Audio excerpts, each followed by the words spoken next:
For more on this, I'm joined on set by our chief foreign editor, Rob Parsons. So, Rob, beginning with the situation in Jenin, what's the situation there 24 hours later? Well, I mean, as you correctly said when you were introducing the subject then, very, very tense indeed. We've had those rocket attacks from Gaza overnight, mostly from Hamas, it appears, a response to that from the Israelis targeting Hamas production facilities and Hamas itself.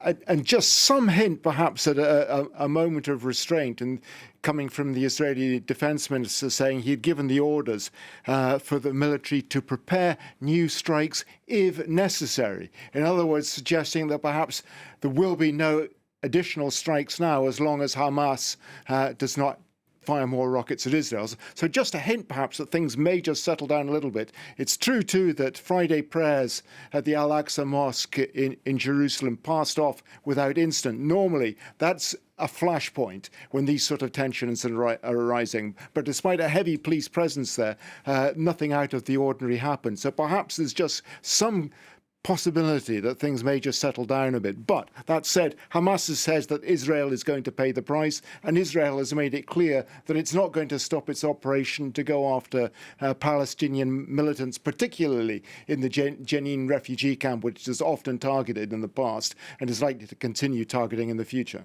And as we mentioned, U.S. Secretary of State Antony Blinken is due in Israel and the West Bank early next week. What are we expecting to come out of his visit? Yeah, obviously, Antony Blinken is going to be very concerned indeed, and indeed has already made it clear that he's very concerned. He's worried about the end of the security cooperation between the Palestinian Authority and Israel, and bearing in mind, too, that the CIA maintains fairly close relations on security with the Palestinian Authority. And William Burns, the head of the CIA, happens to be in Israel just at this moment. So that the United States devoting a lot of attention at the moment to Israel.